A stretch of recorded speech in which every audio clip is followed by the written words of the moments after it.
So I'm going to try to give you a quick crash course on pricing. When you think about the word pricing, there are three approaches of setting price. The first approach is a business focus approach, which is when you look at the business, its cost base, and then you set your price based on the cost plus margin. That's why we do a cost plus pricing here.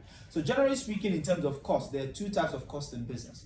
There are costs that change based on the level of activity, and there are costs that don't change based on the level of activity. If your cost does not move based on whether you're doing 1 customer or 10 customer, cost is called a fixed cost. If your cost moves by number of customers that you engage with, that cost is called a variable cost. An example of a fixed cost is your rent. If you've got your co-working space and you rent it for £1,000 a month, if you've got 1 person using the space or 50 people using the space, your rent is 1,000. It doesn't move by level of activity. However, for your co-working space, if every single resident or person that is using your working space gets access to a fob, or say, let me use something else. If they get access to a coffee machine, right? That varies. If 1 person is drinking coffee and 50 people are drinking coffee, how much coffee you're buying on a monthly basis is different. You get the point, yeah? So in cost plus pricing, what you do is you look at your fixed costs and you make a plan to recoup that cost over a period. And then you look at your variable costs, you determine what those costs are. You add your fixed cost and your variable cost per unit, and then you add a profit margin to it, and that becomes your selling price. So for example, if the fixed cost in my business is a total of £10,000, and I said to myself, I want to recoup this cost when I service 1,000 customers, meaning that the allocation of my fixed cost to my price is £10 per customer, because if I put £10, if I charge 1,000 customers £10 each, I will get my £10,000. Does this make sense? Yeah. I don't want to confuse you, so I'm trying to use as simple numbers as possible. Does this make sense thus far? Yeah? If I get 1,000 customers and my fixed cost allocation to each customer is £10, I will get £10,000 to recoup my fixed cost. Good? Now, the second thing I need to build on that is the variable cost, the cost of servicing each client. If I then say the cost to service each client in my business is £5, so for every new client, I have to spend £5 to service that client. If I got 1,000 new customers, that is £5 per customer. That is another £5,000. My fixed cost for my variable cost is a total of 15,000 in that case, but that's not what I want to focus on. What I want to focus is the cost per unit. In this example, what is the cost per unit? Speak to me. £10 per customer for fixed, £5 per customer for variable. What is the cost price per unit? £15. Yep, it's £15. Now, once you've got into that £15, you then say to yourself, okay, how much profit do we need to make per customer? And you put a margin on it. You could say, okay, we're going to add £15 as our margin, so that every time we sell 1, we're making £15. Or every time we sell 1, we're making £10. Or every time we sell 1, we're making £50. Whatever. And that's how you set your price. Variable cost, fixed cost, margin equals price. But this philosophy of pricing is focused on the business.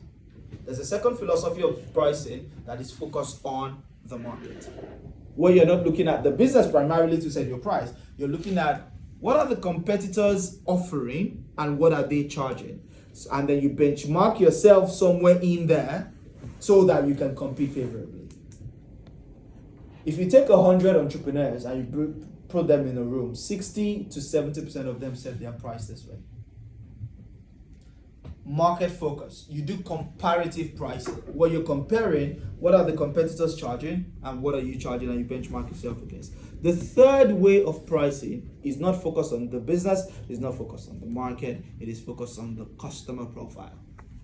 We call it the value-based pricing. And the question you're trying to answer here is, what is my customer's ability to pay? And are they willing to pay that money? It has nothing to do with your cost. It has nothing to do with the market. Let me explain this in graphical detail. So there's this thing called the pricing meter. Yep. Please pay attention to this. This is crucial. So let me explain what the pricing meter is. So imagine this gray ball here is your cost price. This is what it costs you to produce the product to the customer. Anything above this gray is profit. Right? This is your cost. Anything above here is profit. Now this yellow ball is your pricing lever. So you can put this ball up or down, whatever you. So all of this is your price potential. This, if you put this ball here, then you're only making that much profit. That's totally fine. Yeah. Now, what I need you to understand is that price is a customer's reaction to the value perception. Oh, that's good, right? I should tweet that. Price is a customer's reaction to their value perception about the product. So you pay a price based on how much value you think that thing is worth. The beautiful thing is you are all customers of somebody. Yeah? And the price you pay is a reflection of how much value you think that stuff has. Does that make sense? Let me give you a typical example. So assume that, winter is coming. You want to buy a new winter coat. Yeah? You went to your favorite brand and you went to look for a winter coat and there was one that you saw, you loved it. By the way, you know this brand, you know this quality, it meets your quality standards and all of that. And then you saw this coat and you loved it. But then the coat was priced at £500, let's say. I'm just using random examples here, right? So it's a £500 coat. And then you said to yourself, no. I don't think, I mean, I know it's worth it, but I don't think I want to spend £500 right now on a coat. I'll just wear the one that I have from last year, right? Or maybe I'll just get one from Primark, right? I'll get one from Primark for like £70 or something, yeah. So I'll probably just do that because I don't want to spend this money right now. But then tomorrow morning, yeah, or sometime tomorrow, that brand, because you're on their mailing list, sends you an email and says, hi Emily, today actually marks a year since you bought from us for the first time, right? And to celebrate your 1 year anniversary with us, we're giving you an 80% discount on your next purchase. And there you go. Oh, that's cool. I was looking at that stuff yesterday, that coat. What's 80% of £500? £400 off. Interested. My question to you is, if you're in this room, following my analogy, would you spend £70 on the Primark one in this example, or £100 on your favorite brand? What are you doing? Come on, guys, talk to me. What are you doing? Favorite brand. Customers are not looking for the cheapest product. They are looking for the best deal. How do you evaluate what the best deal is? It is valued at this much. I'm only paying this much for it. It is worth this much in my eyes, but I only get to pay this much. So with the pricing meter, what you want to do is push the value perception as high as you can to the only limit is the ability of your target customers to pay. That's why I talked about ability and willingness. Your job is to push the value perception as high as possible and to put your price somewhere below it. Not at exactly the same point, but just below it. So that the customers say to themselves, it's worth this much, I'm only paying this much for it. But if your value perception is here, right? Please pay attention. If your value perception is here and your pricing is here, you're not making a lot of margin anyways. So you need to push value perception up first before you are then able to push your price up to start below it. This is value-based pricing. How do you push perception up? Branding, marketing, positioning, all those other business disciplines is what pushes up. Yes, sir.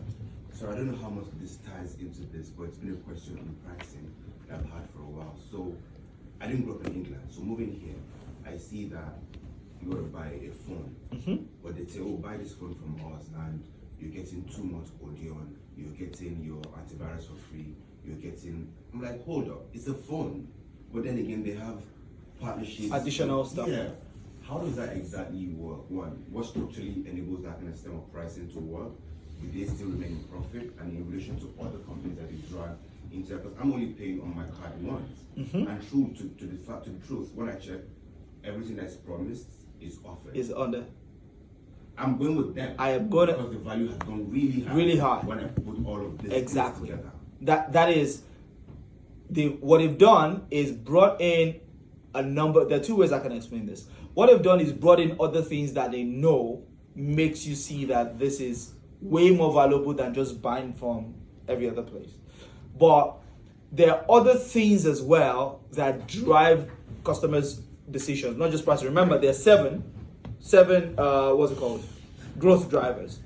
I'm going to explain the other growth drivers, and you're going to find the answer to the question in some of the other growth drivers, right? So just bear with me a second. We're going to get there. But do we all get this? Yeah. Yes. By the way, as an entrepreneur, all of the three pricing principles are all good. They are equally good, right? You don't have to do your pricing by value based. You don't have to do it, but you can do it by business focus or market focus or customer focus. It could be cost plus pricing, it could be comparative pricing, it could be value based pricing. Whatever works for you, whatever rock your boat. My job is just to give you the tool. You decide. All right. By the way, anybody knows where Rolls Royce advertises? No, no, actually, oh no. Sorry, sorry, go on. Tell us. Where they sell yachts. Yeah. Where they sell yachts Yeah. or where they sell airplanes. Yeah. Because if you're going to pick up a $20 million airplane, a 600,000 car is an impulse buy. Yeah. They don't do TV and all those other things. Yeah. You don't know where they advertise because you haven't gone to yacht sales and you haven't gone to.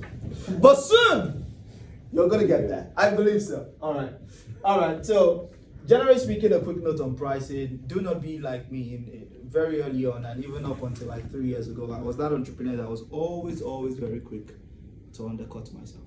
I'm saying to a customer, oh, this is what this value is. But at the moment I sense hesitation from the customer, I'll be like, yeah, don't worry, we can give you 30% off. Why? Why are you doing that? See, here's the thing with undercutting yourself. It's a race to the bottom. If you undercut yourself, you're not going to have enough money to run your business. Then your employees are going to leave and your customers are going to follow because they're not getting good service. Well, how do you know which to follow? Or Say- it depends on your business. How do you know which to follow? Not to overprice yourself. No. So actually, the point is not that you should never use discount. There is a strategic use of discount. I'm just saying don't be in the habit of the moment you sense hesitation, cut price. The moment you sense hesitation, just no, don't do it. I used to do that. The reason why I put it on my slide is because I used to do that. Cutting price was my first my default reaction to a customer's hesitation. But again, when you understand that customers are not looking for the cheapest price, they are looking for the best deal. And you, as the entrepreneur, understands that your business rises and falls on margins. So you can sell a product for £5,000. If your margin on £5,000 is only 200, the entirety of your business, your ability to pay yourself, your ability to make profit, your ability to pay your employees, your ability to invest in marketing for growth, your ability to build that app, your ability to employ that new technology is based on £200 per unit. Does that make any sense? Your business rises and falls on your margins. Discount doesn't cut into the cost of your suppliers, discount cuts into your margins. So when you understand that your business rises and falls on margins, your sale price is not going to be important in your eyes. What will become precious is your margins. And you need to protect it as best as possible. Because ultimately, what you don't want is your margin shrinking. What you want is your margin either staying the same or growing. So you can do other things to encourage the customers to buy, just not cut the price. That's why, as opposed to trying to compete on price, they would rather find value-added services that makes you see that this is more valuable than if the price was cut. Does this make sense? Good. The other thing I should mention that I think would also help the question you asked is that you need to understand that customers don't just buy with money. Emotion. Every time we make a purchase, we use money, time, and mental capacity. Every time you make a purchase, you use money, time, and mental capacity. Money, obviously, you know what that means. Time is a factor as well. So when you think about it, sometimes you buy something, and then once you make the purchase, it's going to take a bit of time for you to engage with that product, or for the product to get installed, or for the results to materialize. If a customer gets offered two same products that do the same thing, and it's the same price, and product A will take a week to see the value, product B is value instantly, what do you think the customer is choosing? I mean, you're all customers. Instant value, because I don't want to spend my time and, by effect, mental capacity thinking about the fact that this thing is pending. Let me give you a typical example. So I do investment readiness, all of you know that. I used to run a pitch deck design agency, and I still do fundraising documentation. I provide a fundraising documentation service for businesses that are outside of the West Midlands, generally speaking. So I have clients all over the country. Now, if you want to do, say for example, your pitch deck and your financial model, if you're raising capital, there are three ways you could do it, and this applies to most businesses. There is a done for you, there is a done with you, and there is a done by you. You can also call done by you, do it yourself, right? There's a done for you, there's a done with you, there's a done by you. Now, with using my example of a pitch deck, yeah, if you're looking to raise capital, you can come to me and say, Davis, I heard that, I want to raise capital, I need a pitch deck, and I hear that you're an expert in this space. Can you help me do a pitch deck? I can say to you, oh, sure. You will pay me £2,000, and I will do your pitch deck, and I will deliver it on this date. That is a done-for-you service. I'm doing all the work. You don't have to exert mental capacity in that process, right? You don't have to waste a lot of time. You just pay me $2,000 to get your pitch deck on this date. Does that make sense? Then there is a done with you option, which is you will come to a pitch deck masterclass that I'm going to have. It's a workshop where there are going to be 20 people in the room, and I am going to be there guiding you all to build your pitch decks. In that case, you have to spend money, but less than the done. So maybe that's a £500 workshop. So you have to spend £500, and then you're going to have to spend, so it's a 2-day workshop, 2 days, and then you're going to have to exert a lot of mental capacity, because you're going to have to learn really fast how to put one together. You're going to be doing it yourself, and I'm just going to be providing guidance. You still have to do the work. Mental capacity. And there is a done by you or do it yourself option, which is where I gave you a book or a workbook or a blog or a video or a course that I've created. You go watch it and build it yourself from scratch. And that is going to be a lesser price, more time, more mental capacity. The done for you is higher price, less time, less mental capacity. Does this make sense? Mm-hmm. Customers don't just buy with money. They buy with these other things as well. These are all tools in your arsenal to position your product.